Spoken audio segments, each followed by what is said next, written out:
Hey folks, welcome to another Absolutely Outdoors. We're at Magnolia Green in Seal, Alabama today, and we've got Erica Franklin with us, and Erica is going to tell us about jumping horses. I don't know anything about a jumping horse, but she's going to put these horses through their jumps. What do you call it? Yeah, gymnastic. They're going to be doing a grid of gymnastics today. Okay. Well, can't wait to see this. Don't go anywhere. We'll be right back. Hi, I'm Erica Franklin, and today we're going to be going over how to do gymnastics with your horse. If you happen to have a jumping horse and are maybe practicing 100 jumpers or eventing or some type of sport like that, we've got a pony that we'll be going through some gymnastics with. And then even if you just have even a gaited horse that maybe you just use for trail riding, for pleasure riding, we're also going to show some types of jumps that he can do to really improve his agility and to start off into the jumping world also. So this is Tucker and Gigi, and Tucker is probably a part Icelandic pony and maybe a part Welsh pony. And he has been jumping. Gigi, how long have you been jumping, Tucker? I think for about 5. Yeah, 5, probably. Yeah, I think maybe definitely 3 years. Yeah.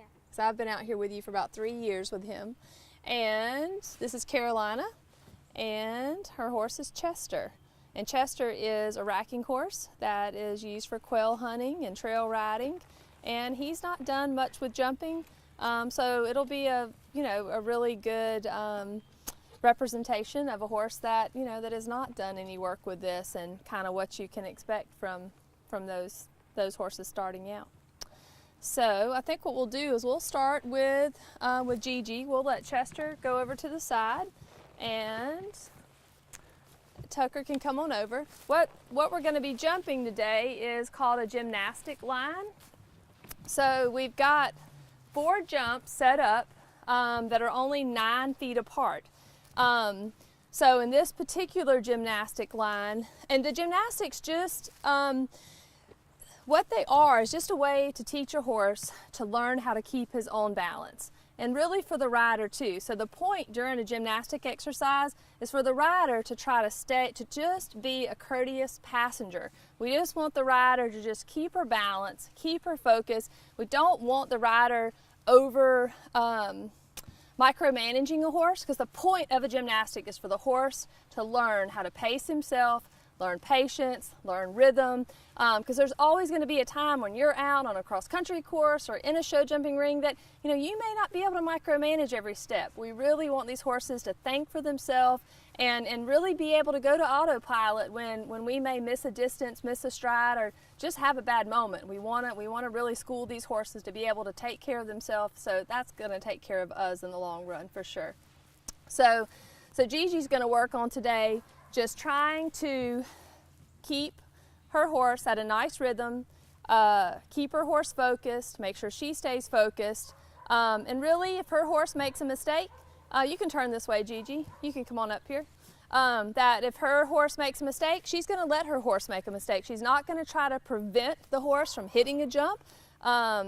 This is the point of gymnastics and practicing, that there's going to be little bobbles, and we're going to let the horse make that mistake and let the horse learn from that mistake. So that's kind of the gist of gymnastics with horses. Now this particular gymnastic is a series of 4 bounces. So that means that there's not even a whole canter stride between the jumps. They're just about 9 or 10 feet apart. So he's gonna, the same stride that he lands, he's gonna take off and jump again. So there's not even enough distance in here for a complete stride. And that's one of the most important parts about setting up gymnastics, is having very, very accurate measurements. That's something very easy to look up online, distances for gymnastics and different types of gymnastics, but you want to be very, very particular that you've measured your distances. And also, it's always a good idea to start with your gymnastics low.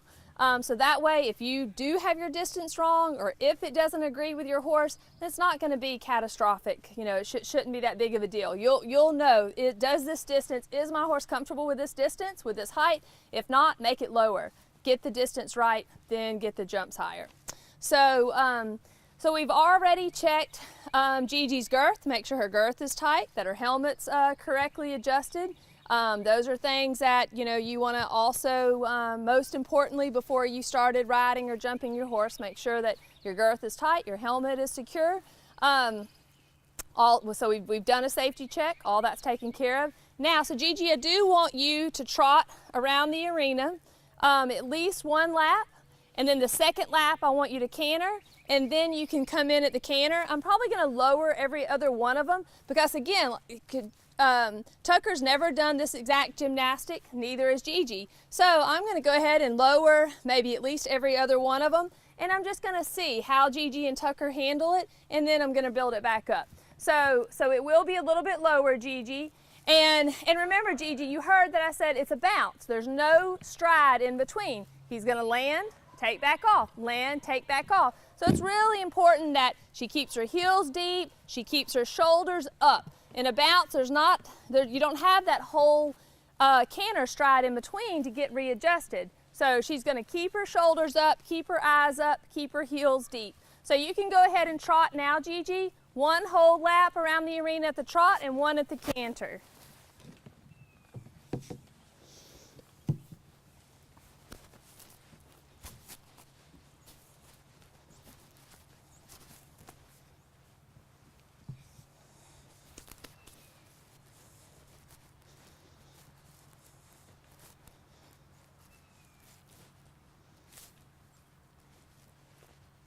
This gymnastic would be for a more advanced horse. This is never what you would start with a beginner horse or a beginner rider. Like I said, Gigi and Tucker. All right, you can go ahead and pick up the canter, Gigi. Have been jumping for about 3 years. So this is a more advanced exercise. And we'll show the more beginner ones with Chester and Carolina. A little more canter, Gigi. It's really important you've got a good quality of your gait before you come into a jump. Your jump can only be as good as the horse's gait and the horse's pace. So if you come into a jump with a poor gait or pace, you know, then that's going to obviously reflect that. Good. The next time around, Gigi, you can go ahead and come up to this, even if you have to trot the turn.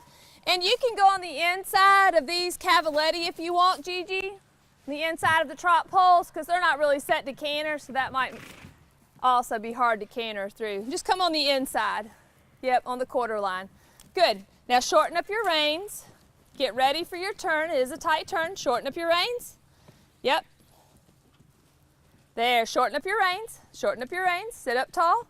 Yep, that's all right. Let him look. And the first time, if they need to take a look, but keep your horse straight and let them take a peek. It's good. If they'll touch it, that's even better.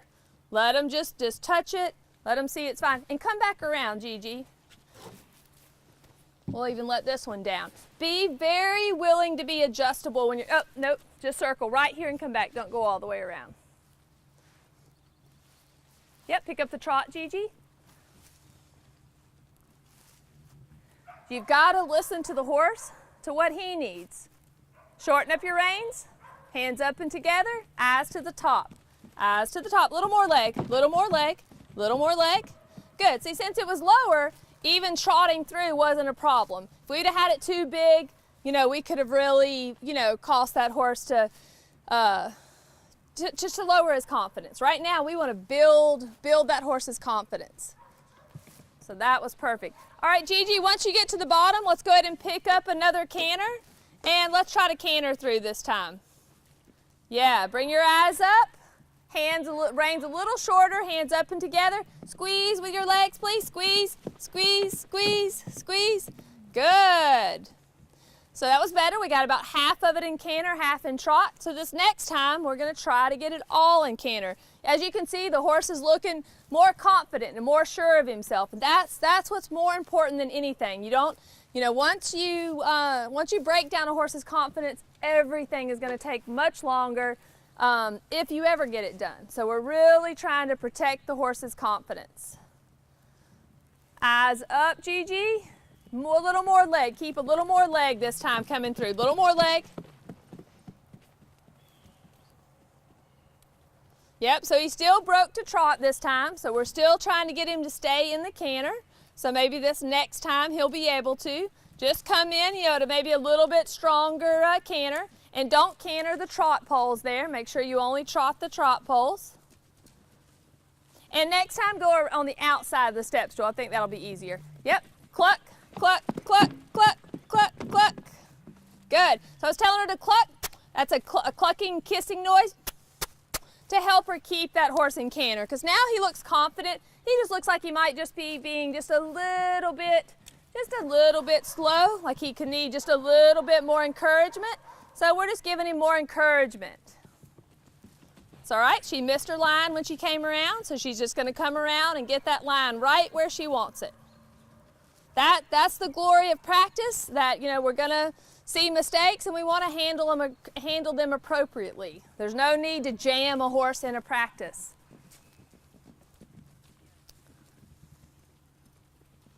So Gigi, you need to trot this corner and then pick up the canter, because he's not able to get that turn at that speed. He's just going too fast and his shoulder's down. So you need to just bring him down a little bit slower so you can get that turn. I'll move these off the rail for you so that you can go onto the rail, and let's see if that helps you too.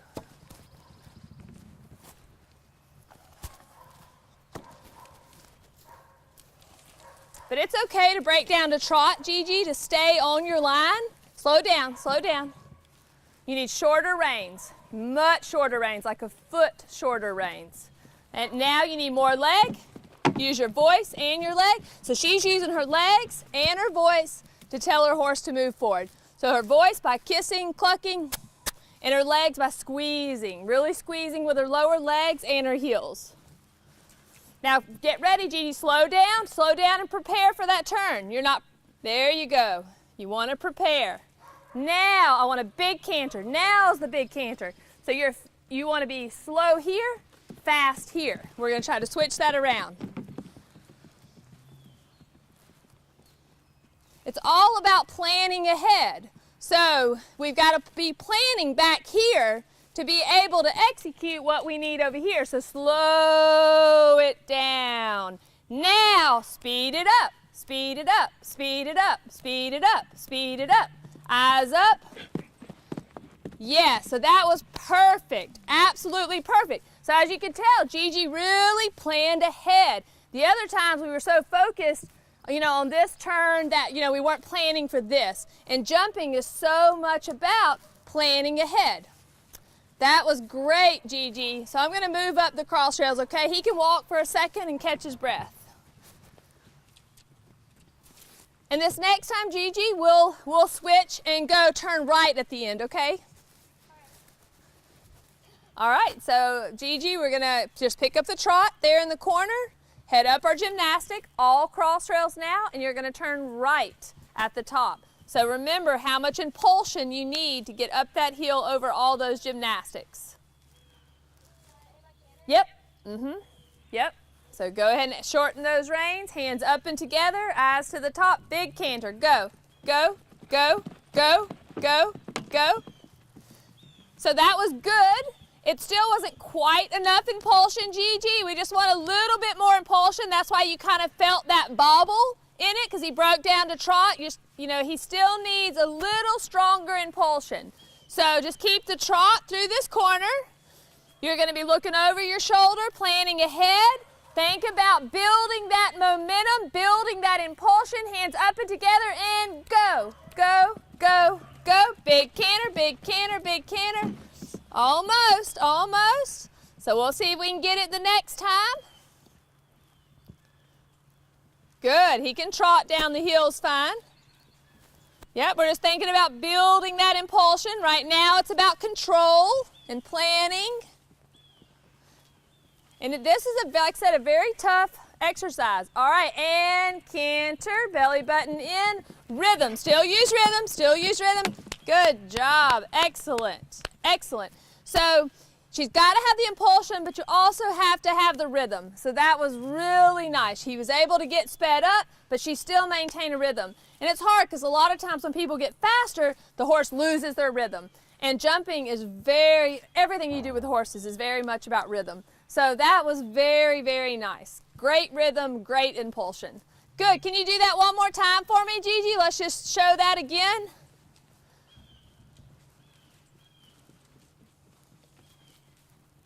Yep, control in the turn.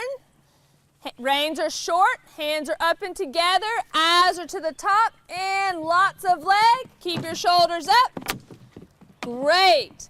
Even though the horse tapped one or two rails, that's perfectly fine, because again, this is the horse's time. This is his training for his balance. And if whatever mistakes he makes, the horse is going to try to correct himself. So you can see he's got his head down. He's very relaxed right now. The gymnastic exercise has definitely soothed him and relaxed him. Anytime your horse is stretching their head down like that, they're pretty content and relaxed. So that Gigi's doing a great job at staying out of Tucker's way, letting him learn from his mistakes, and doing a great job at keeping her balance. Want to come through one more time, Gigi? Yes, ma'am.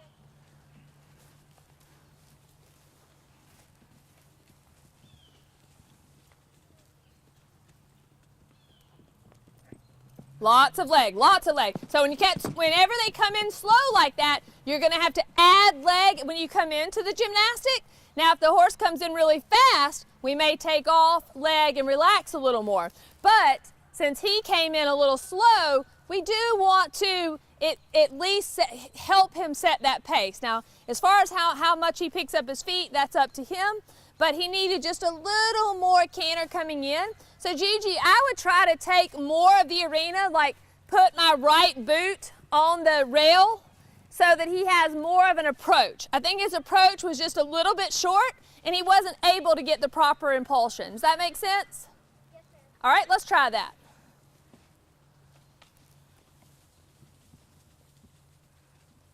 Good, and 1, 2, 3, off to canter, leg, leg, leg, leg, leg. Great, excellent. So that time she gave him a little more room coming in. He was able to find his line and his speed much quicker and made for a perfectly smooth line. That was fantastic. Very nice. So Gigi, you can give him a loose rein and let's let him take a breather. That was really nice. Go ahead. All right, so next we're going to be working with Chester and Carolina. And this is the racking horse that is a trail horse here on the farm, Magnolia Green, and also a quail hunting horse, actually one of our best quail hunting horses. But he has never gotten to do any jumping. Carolina loves to jump. So we're incorporating a little bit of jumping for him. And the jumping for your trail horse, your gaited horse, is still really, really good for them. It's very good physical therapy for their body. They're using muscles that they don't usually, don't always get to use just on a smooth trail ride. So they're getting more range of motion, and they're also just learning to be more aware of their feet. Of course, on a trail, there could be holes, there can be logs, there can be anything, and just kind of keeping these horses tuned up to stay in tune with their feet, in tune with their footing, are all things that are just going to improve their agility, their balance, their awareness, and just good physical therapy for their body, doing something that their muscles aren't doing every single day to kind of change it up. Very, very, very good for the joints and the muscles. So what we've got set up, I'll show you over here, are some trot poles. These are it's just simple PVC that you may have lying around. If not, another great thing that I like, if you have a horse that tends to be a little lazy, or maybe keeps hitting these poles, and you don't want to have to get off and rearrange them. Landscape timbers are 4x4s. Either one would be great for this exercise. You want them to be at least 8 feet long. You don't want to have a super narrow target, when you're teaching the horse this. So at least 8 feet long, and really it can't be too long, but at least 8 feet. And these are just about 3, 2, 3, no more than 4 inches tall. And like I said, the only disadvantage to these is that they can roll. So sometimes you may find yourself having to get off and maybe readjust them, where if you did 4x4s or landscape timber, it's going to be more sturdy on the ground, and the horse will have a little more respect for it. So just keep that in mind when you're setting this up. These are set 5 feet apart, and that would be just a standard average horse. If you had a pony or a small horse, you may only want them to be 4 or 4.5 feet apart. So you could just see if you notice your horse is not smooth, keeps hitting them, just play with that adjustability and see what works best for you. All right, Carolina, are you ready to try out our trot poles? Yeah. All right, Chester looks keen and ready. So Carolina's job is just going to be to stay out of the way. She's going to try to stay in balance, keep her focus, maintain a rhythm, and maintain a line, which is her focus. So again, we're going to let Chester, if he makes mistakes, we're not going to make him feel wrong. We're going to let him make his mistakes and let him learn from them. Again, we're always trying to preserve the horse's confidence. We don't ever want to make him feel wrong for making mistakes. That's part of learning, and we only want to build up that horse's confidence. So he looks excited. He's yawning. All right, Carolina, you can come around let's actually come around on the right rein. It would be a little easier for him going up the hill over the poles. And if you want to skip them the first time, just to kind of get a little more rhythm going, you can. When you get to the trot poles, if you feel like he's balanced and ready to go over, go ahead. If not, you can pass and catch him the second time. So going up this hill will be slightly easier than negotiating them down a hill. As flat an area as you can when you're teaching this is better. Carolina, you can go ahead and get started. Carolina's going to keep her heels down, her shoulders up. Her eyes are going to have a long focus. Her hands are going to stay up and together. And she's going to let her horse manage his feet. However he needs to handle the poles, that's up to him, not Carolina. Good. Yep. Now try to still stay in a rhythm now, Carolina, because remember, we're always planning ahead. So if we can go ahead now and set a good rhythm for him, when he gets there, maybe he won't be so shifty, slow and fast. So get a steady rhythm going now, so when you get there, you don't have to work so hard. Keep your eyes up, get right back on that rhythm. Whatever's more comfortable for you. So Carolina asked if she should post or sit, and the reason why is with a gaited horse, they're so smooth that most people just do a sitting trot when a racking horse is gaiting. But since we're jumping, and it's good exercise for Carolina, and even the posting is not going to hurt the gaited horse, and it just gets off his back to give his back a little more rest. So Carolina, I would like to see a little more impulsion coming in. I feel like he's just still too slow. So I think that if you could get him a little more forward coming in, I think that would help. Because it's his job to worry about the poles, not Carolina's. She's just riding up the hill, and he handles the poles however he feels best. So that was still a little bit better, though. And trying to find the right rhythm for each particular horse, is also something to consider. What the right pace for one horse isn't always going to be the right pace for another. Each horse is very individual. And the right pace is usually somewhere between not the fastest trot, not the slowest trot, but the middle. It should be the middle. Good. So Chester's still, trying to figure out where his feet are, where they should go.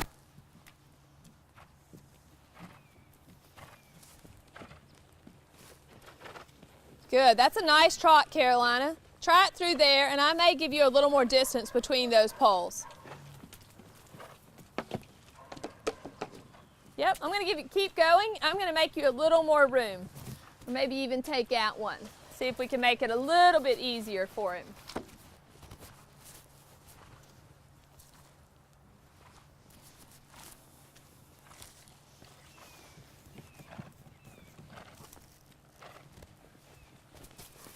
All right, let's try that.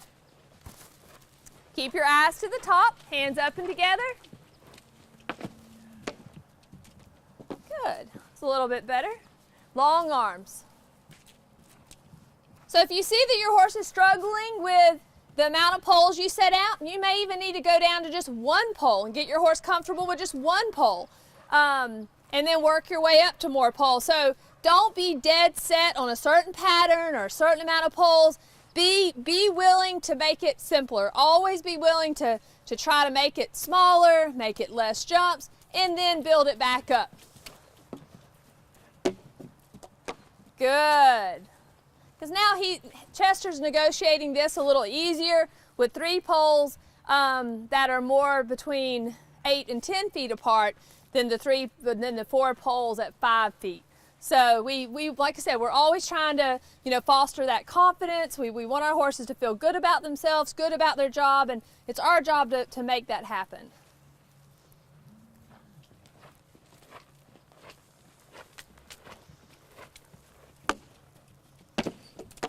Good. And on that first pole, I could really see Chester really made an effort to land just right, get in the right spot. So Chester's working pretty hard to try to figure this out. This is definitely a puzzle for him.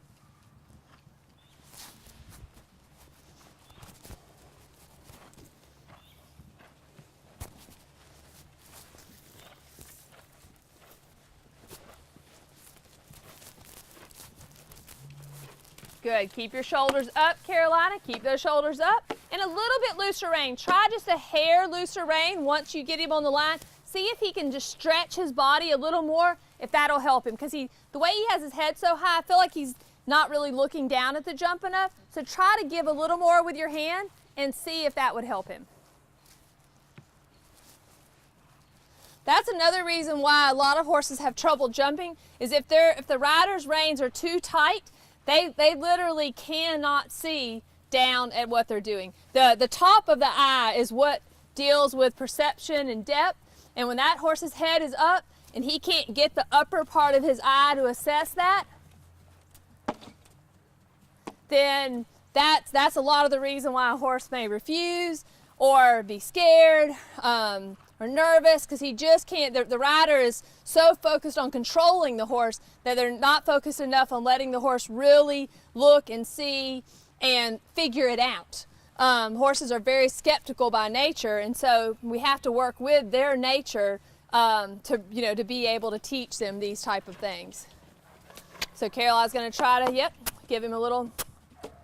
Good. So that Carolina, when he went a little slower, that really helped him. You still had impulsion, but even though he just did a fast walk, he was much neater with his legs.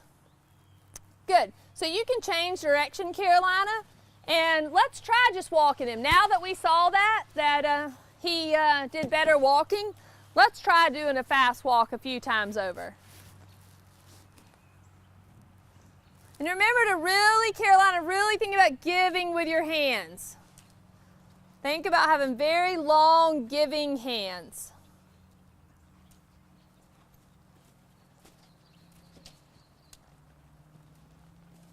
And you can see Carolina keeps her eyes up. She's never looking down at the jump. That is completely up to the horse to handle where his feet go. As soon as a rider starts micromanaging where a horse puts their feet, the horse goes, oh, you want that job? Go ahead. And that's not a job we ever want. We want the horse to feel accountable and responsible for managing where and how he handles his feet. Our job is to have a focus and maintain rhythm and balance. But we don't need to be looking down trying to tell that horse where to put every single footstep. So Carolina, I want to make sure you stay straight after your jump for at least 6 steps. So 6 steps before and after your jump or your gymnastic, or at least 5 steps. 5 to 6 steps need to be dead straight. So we're really, really trying to reiterate straightness in these horses. Because when they're crooked and weebly wobbly, the jumping is going to be 100 times harder and not so safe. So we're always reinforcing straightness. Good. Let's do one more time, Carolina. Good. Just give with your hand. Also, when your horse is not riding straight and he acts like he's just kind of like Chester now is kind of weaving a little bit. Just getting that horse moving forward, getting a little more impulsion, using your leg, pushing that horse to a faster walk. That's going to automatically get your horse's body a lot straighter.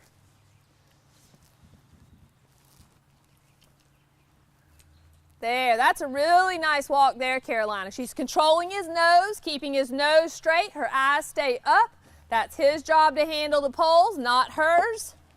Yeah, and that was practically perfect. Practically perfect. He stayed in a nice rhythm, hit every pole at the same distance. All 3 poles didn't hit them, and seemed very calm and very focused. You can stop on that, Carolina. Give him a big pet, because that was I know that was hard for Chester. It's a lot different than being on a quail hunt, going into the jumping ring.